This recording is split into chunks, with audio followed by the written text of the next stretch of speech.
देश की ताकत तीनों है महान, जवान, किसान और जनता महान। हाउडी मोदी से आगे निकला नमस्ते ट्रम्प। भारत अमेरिका अंतरिम व्यापार ढांचे पर कांग्रेस का तीखा हमला। तेल से लेकर किसानों तक उठे गंभीर सवाल। भारत और अमेरिका के बीच घोषित अंतरिम व्यापार समझौते के ढांचे को लेकर देश की राजनीति में उबाल आ गया है। कांग्रेस पार्टी ने प्रधानमंत्री नरेंद्र मोदी पर सीधा हमला बोलते हुए इस समझौते को भारत के आर्थिक और रणनीतिक हितों के खिलाफ बताया है। कांग्रेस का आरोप है कि इस समझौते के चलते भारत को रूस से सस्ता तेल आयात बंद करना पड़ सकता है, भारतीय किसानों को नुकसान होगा और आईटी व सेवा निर्यात क्षेत्र में भारी अनिश्चितता पैदा हो जाएगी। कांग्रेस के वरिष्ठ नेता और राज्यसभा सांसद जयराम रमेश ने भारत अमेरिका द्वारा जारी संयुक्त बयान का हवाला देते हुए कहा कि भले ही इसमें स्पष्ट विवरण नहीं दिए गए हों, लेकिन सामने आई जानकारियों से यह साफ संकेत मिलता है कि भारत अब रूस से कच्चा तेल आयात नहीं कर पाएगा। रमेश ने दावा किया कि अमेरिका ने यह साफ कर दिया है कि यदि भारत प्रत्यक्ष या अप्रत्यक्ष रूप से रूस से तेल खरीदता है तो उस पर दोबारा 25% तक का दंडात्मक शुल्क लगाया जा सकता है। कांग्रेस के अनुसार यह फैसला भारत की ऊर्जा सुरक्षा और तेल आयात रणनीति पर सीधा हमला है।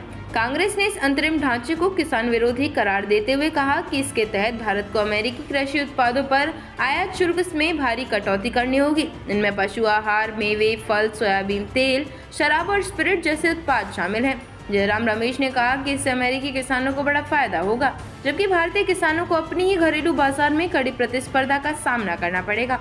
कांग्रेस का आरोप है कि सरकार किसानों के हितों को दांव पर लगाकर अमेरिका को खुश करने में जुटी है। प्रधानमंत्री मोदी और पूर्व अमेरिकी राष्ट्रपति डोनाल्ड ट्रंप के बीच दिखाई जाने वाली निजी दोस्ती पर कटाक्ष करते हुए जयराम रमेश ने कहा, सारे गिले मिलना और फोटो खींचना कुछ खास मायने नहीं रखता। हाउडी मोदी पर अब नमस्ते ट्रम्प भारी पड़ गया है, दोस्त ना रहा। कांग्रेस का कहना है कि वर्षों से प्रचारित भारत अमेरिका की पर्सनल केमिस्ट्री इस व्यापार समझौते में भारत के पक्ष में कोई ठोस लाभ नहीं दिला पाई।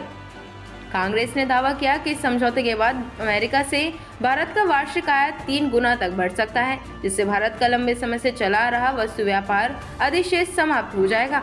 इसके साथ ही पार्टी ने आशंका जताई कि भारत की आईटी और अन्य सेवा निर्यात पर अमेरिका में नए शर्तें और अनिश्चितताएं पैदा हो सकती हैं, जिससे लाखों नौकरियों पर असर पड़ने का खतरा है। संयुक्त बयान में क्या संकेत दिए गए? संयुक्त संकेतों के अनुसार प्रस्तावित ढांचे में भारत अमेरिकी औद्योगिक उत्पादों पर शुल्क कम या समाप्त कर सकता है। कई अमेरिकी कृषि और खाद्य उत्पादों पर आयात शुल्क घटाने की सहमति। अमेरिका भारतीय वस्त्र, परिधान, चमड़ा, जूते और मशीनरी पर 18% तक पारस्परिक शुल्क लगाएगा। कुछ चुनिंदा वस्तुओं जैसे सामान्य दवाएं, विमान व उनके पुर्जे, रत्न और हीरे पर शुल्क हटाया जाएगा। इसके अलावा भारत ने अगले 5 वर्षों में अमेरिका से लगभग $500 अरब मूल्य का सामान खरीदने का संकेत दिया है, जिसमें ऊर्जा, विमान, तकनीकी उपकरण और कोकिंग कोयला शामिल है। प्रधानमंत्री नरेंद्र मोदी ने इस अंतरिम व्यापार ढांचे को भारत अमेरिका संबंधों की गहराई, विश्वास और गतिशीलता का प्रतीक बताया है। उन्होंने डोनाल्ड ट्रंप को धन्यवाद देते हुए कहा कि यह समझौता मेक इन इंडिया अभियान को मजबूती देगा, किसानों, स्टार्टअप्स, लघु उद्योगों और उद्यमियों के लिए नए अवसर खोलेगा, महिलाओं और युवाओं के लिए बड़े पैमाने पर रोजगार पैदा करेगा, निवेश, नवाचार और तकनीकी सहयोग को बढ़ावा देगा। मोदी ने कहा कि यह समझौता मजबूत और भरोसेमंद आपूर्ति श्रृंखलाओं के निर्माण में मदद करेगा और भारत को विकसित भारत की दिशा में आगे ले जाएगा, जहां सरकार इस व्यापार ढांचे को आर्थिक विकास और वैश्विक साझेदारी की बड़ी उपलब्धि बता रही है। वहीं कांग्रेस इसे भारत की ऊर्जा सुरक्षा, कृषि हितों और सेवा क्षेत्र के लिए जोखिम भरा कदम करार दे रही है। विशेषज्ञों का मानना है कि जब तक इस अंतरिम समझौते के सभी बिंदुओं को सार्वजनिक नहीं किया जाता, तब तक विवाद और राजनीतिक टकराव और तेज होगा। आने वाले दिनों में यह मुद्दा संसद और चुनावी राजनीति में केंद्र में रहने की पूरी संभावना है। देखते रहिए changing future TV. Like, share और सब्सक्राइब करना ना भूलें देश, दुनिया और भविष्य की सबसे बड़ी खबरों के लिए।